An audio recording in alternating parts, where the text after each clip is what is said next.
Ain't that just a beautiful sight right there, guys? This is John Scarborough, everybody. This is the pasture that we were mob grazing in. We actually did a little video series. We put out a bunch of videos, short videos, and we called them The Problem with Mob Grazing, and I put different numbers on them. And during that time, with all that mobbing, we were in this pasture, and we actually made several of those videos all in one day. And then within the couple of days that they were in here, it was only 3 days that they were in here, so all those videos were made over the course of 3 days. Anyway, this is the pasture that we were mobbing right here. So I just kind of wanted to show what we were doing with that mobbing. I put a more in-depth video out there about it, but what we were actually doing was we were trying to trample in the seed bank here. Got an awful lot of feedback about different things and things that people think that I can try and things like that. And we always appreciate people putting in stuff and all like that. But anyway, what we were actually doing in here, we weren't really actually trying to break any weeds down or anything like that. What we were trying to do, we were trying to trample in the seed. So we actually came out here with a seed broadcaster on the back of it. As a 3-point broadcaster. And we came out here and seeded all of this, just broadcasted it. And this was seed. This is not ryegrass. This was seed. This was cereal grasses and things like that. And we put some clovers and stuff like that in here too. And we actually put some radish and things like that. But we put mostly cereal grass out here, and you can kind of tell because you don't see a lot of anything else. But we've already had several hard frosts, and you can tell when you look back in there, there's no green back there, but the green is here. Now that will start to green up with volunteer rye back in the back, and wild rye and things like that. But all the green you see here, this is coming in first because this is your cereals and things like that. And it typically does come on a little bit sooner than some of your rye. So anyway, that's kind of what I wanted to show. A little bit of an update. Y'all got to see a lot of those videos. Some people may have even got a little overwhelmed seeing some of the same titles, but hopefully it was all useful information. But this is kind of the outcome of all the stuff that we were doing in there, all the problems that we were overcoming. Incidentally, when we say the problem with mob grazing, those are actually just kind of more or less a title to show the little issues that we have. It's not that we don't have solutions, but it's the little issues that you can face along the way, or that we have faced and we later found solutions to. But anyway, you can tell what we did overcoming all of that. This is the benefit of mob grazing right here. This is one of the many benefits. One of the things after you get done overcoming all the little issues you can have, especially starting out. This is some of the really awesome benefit that you get out of it. You can see here, not only did we clean the pasture up. Now, I will say, I'll go on record by saying that we brush hogged this after we went over all of it with a brush hog. I don't typically do that, but it was the end of the year, and we had trampled it down low, and we were trying to get this grass to come in good. And it's just below our landowner's house, and so we really wanted to pretty it up and make it look a little bit better. But anyway, you can tell that one of the big benefits in here is that they were actually able to trample in a grass that ordinarily I would not have been able to broadcast and grow. Most likely I would have had to either disc it in, which I'm against doing if the land has already established summer grass, which this did. I actually have some other videos where on our own property where we do not have any established grass, as was all clear cut. I actually did disc that. It was some really rough ground, and we seeded that with a lot of this. So y'all can kind of check that and see the differences. This right here was planted probably a month after that, so it's definitely behind, but I'm not so sure that it's any thinner. That's what's impressing me. I would not have done it differently on our place. I still would have disced that because it needed to be disced and smoothed out. But I'm very impressed with the mob grazing, and we'll be able to tell over time. We're going to really keep y'all updated over time how this looks, what it really does. But definitely impressed right now with all the green that we're seeing coming up, being the fact that we only broadcasted it. So most of the time you would have either had to disc this in, or you would have had to drill it in, and drills are very expensive. For some really good brand drills, 10-foot drills, you're going to spend, I mean, now you're looking at maybe 30 grand brand new, you know. And if you buy a used one, then of course you get all the issues that come with used. Then you can buy smaller ones. But even 10 foot is kind of small when you start going over lots and lots of acres. Can you use the mob grazing 100%? Is it going to 100% replace it? I just don't know. I don't know. Well, that's something we're playing with and we're learning about. But we're going to just keep kind of testing it and looking at it and just see what can we do and what can't we. So I decided to actually cut in the middle of that video and wait for about, it's been about a week now since y'all were just watching. That was, as you can tell, if I move over here, it's actually a really cloudy day. That other day was a lot prettier day to do this and show all of this, but this is about a week later.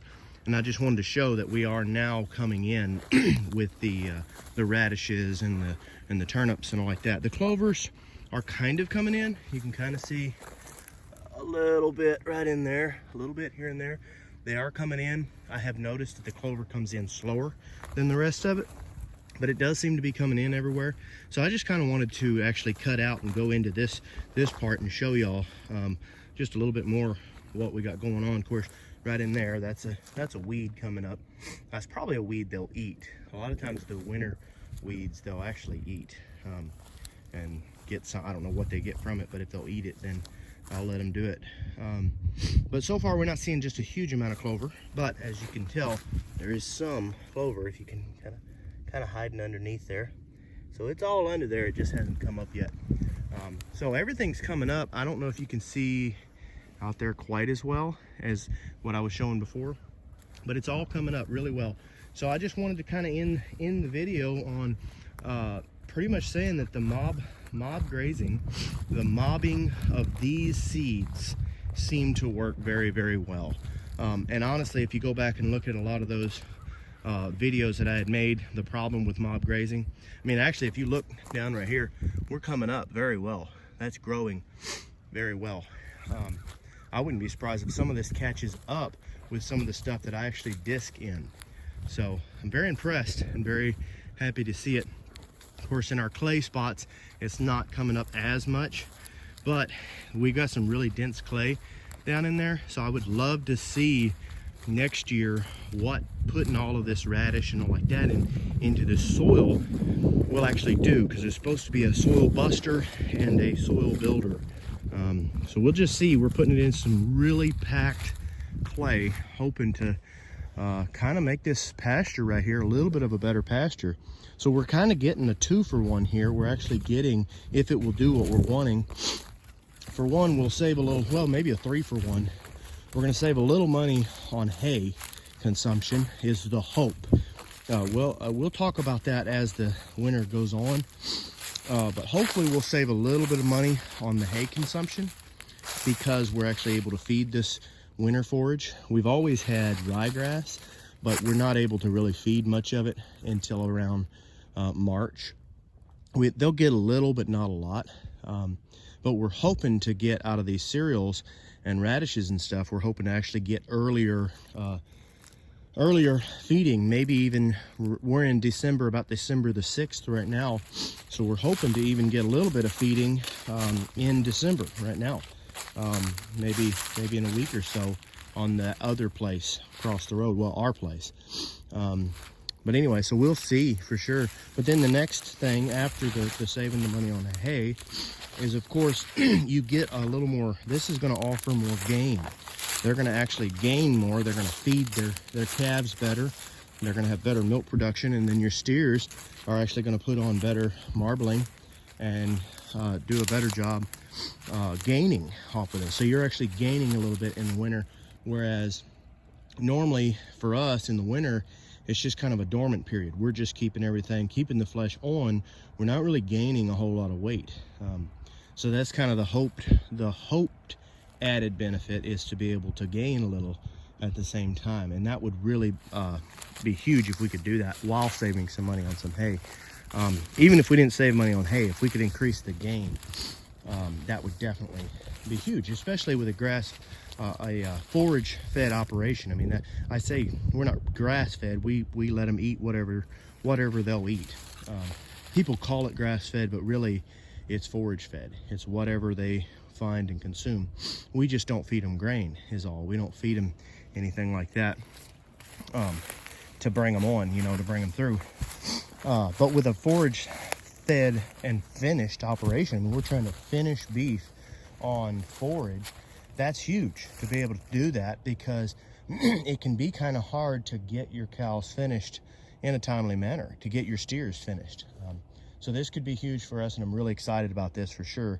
But then, of course, there's the third benefit with us putting in these radishes and turnips. It's the benefit of increasing the soil biology, breaking up the clay, allowing water to get deeper down inside there. So there's huge benefits, long-term benefits along the way. I mean, a lot of those things you get out of mob grazing anyway over time, but this kind of speeds up that process and just helps you to get that a little bit sooner. But it's increasing your biomass. And any winter plant, anything you put in there that starts to grow in the winter, obviously that's going to speed up the process anyway, because now you're not just growing and putting a bunch of root exudates in the summertime once those die, but now you're also getting winter root exudates once those winter roots die. So now you're actually doubling your root exudates, period, all the way around. So then that in itself actually builds soil. But then also it's the introduction of the clover, and the clover actually gives us nitrogen, and it fixes nitrogen that's in the air. I mean, with the rising cost of feed, a lot of people around here, they feed. A lot of farmers that I know, or people that raise cows in my area, they feed their cows, and then they also buy nitrogen in order to grow the grass. So, and with the rising cost of that nitrogen, I mean, it's just ridiculous right now. It's really hard to stay afloat, and it's really hard for them. I mean, the struggle's real for all of us, for sure. But it's really nice to think that we can actually fixate nitrogen out of the atmosphere, out of the air that's in here, because there's nitrogen all in there. We just need something to harvest that nitrogen. So there's just so many benefits in this right here. And then the ability to mob graze it in, I mean, that is just absolutely phenomenal to me, guys. I'm ecstatic. I'm very happy with the way this is coming out. It's not perfect. Definitely, like I said, down in the more dense areas. Like I said, that's one reason why I wanted to add to this video like a week or so later. I think it's more like 10 days from that last one I put in there. It was actually fairly pleasant before, and today I'm in my coveralls, about to freeze my hands off out here talking to y'all. But anyway, you can tell in the harder, where the clay is harder, like you see green patches and it's not quite as green, but then as we get up the hill and then over that hill is actually doing really, really well. Going down that hill is pretty good. There's several places, of course, real close to the pond, that just never really got hit very much because there was really never any forage. And so that's kind of brings back a lot of the other stuff I was talking about as well. In those other videos, the problem with mob grazing, y'all should go back and watch some of those if you haven't watched them. It kind of helps describe the point that I was trying to make in some of those, that area right there, the little spot where you can really tell there's nothing. Like here it's less, but then right in there, all that brown, they were exposed to that. They were heavily exposed to that whole area, just the same as everything else. But there was less forage to consume. So even though they were tightly mobbed, they just stayed off of that area, and they had to go through that area to get to their water consumption. So maybe if it was hot summer, maybe it would have been a better result. I'm not sure. But that kind of shows what I was trying to say. Like when you have less forage in the beginning, it can take that much longer to increase your mob, to increase the benefits of mob grazing, which is the reason why we actually are going ahead and planting these other species and things, is to help with some of those problems that you may face. The mob grazing in itself will eventually cause you to have much better soil everywhere, okay? But you got to realize also, a lot of these videos that you see out there with the mob grazing and stuff, people are showing sandy soils and they're showing really excellent soils and things like this. And even though they're saying that they're depleted farms and stuff, they are depleted farms, but they're depleted farms with ideal soil, okay? So the nutrients and stuff is depleted. This right here is not only depleted, but it's also not ideal at all. It's all red clay all through there. So it's quite a bit more difficult than, I would say, most of the videos that you see out there, most of the success stories that you see. This is actually a very difficult process, much more difficult to pull this off than other places. With that being said, it's still possible. It still will happen. And if you did nothing at all but mob graze it, you would definitely eventually see good results. It just takes patience and it just takes longer. And that's all I was really trying to do with those other videos, is try to raise awareness for certain people that are trying this and maybe trying to give up a little bit, make them, help them to realize that there are other people out there that are struggling a little bit, but there are ways around that and things that you can do, depending on what your budget is. But even if you don't have a great budget, if you just continue to mob graze that, you will get better. But that really does illustrate my point very well, that the less available quality forage you have, the longer it's going to take. Because the fact that there was seed broadcasted there, but the fact that it's not coming up in that spot shows that the cattle impact in that spot was far, far less. And it's just because there was not the forage for them to consume, for them to stay on that spot and impact it. And they were very tight. I mean, you all saw how tight they were. We were moving them 12 times a day. So they were very, very, very tight in there. We moved them, in some places, we actually moved them about every hour. So you're not going to get them a lot tighter. I mean, I could have gotten them tighter. I could have actually intentionally put a fence right there and forced them to stay right there. But once again, you do that, you can only do that, really force them in one spot for so long without the available forage. The best way to handle a spot like that is actually to just unroll hay on it and let them consume it, and then increase cattle impact from that. So that's really the best way to handle small spots. But there are places that we have that are much, much larger than that. And it just takes several years to get it right. But it's all a work in progress, and it does come along. And really, it's kind of the same with this whole hill right here. I mean, you can tell the green difference from there to there. This was covered in seed and mobbed just the same, but there's just much harder red clay all through there, and the cattle impact was just not as much. So really, I think that illustrates everything I was trying to say quite a bit better. And you can tell where the forage was better. Everywhere that the greener it is, the better the everything that's there. That was better forage there, so the cow stayed there a little bit longer. It wasn't very much longer. It was just enough longer to really make that difference. So anyway, guys, I really hope that this video helped somebody. The ability to actually mob graze certain species of grasses, things that normally people say has to be drilled in, and if you don't drill it in, then you've got to just put out so much seed. If you broadcast, you've got to put out so much seed that you're not really coming out on the positive anyway. So anyway, that's just something I wanted to throw out there. We're going to keep experimenting, keep on putting out videos like this, and I really appreciate everybody's support. So don't forget to like and subscribe.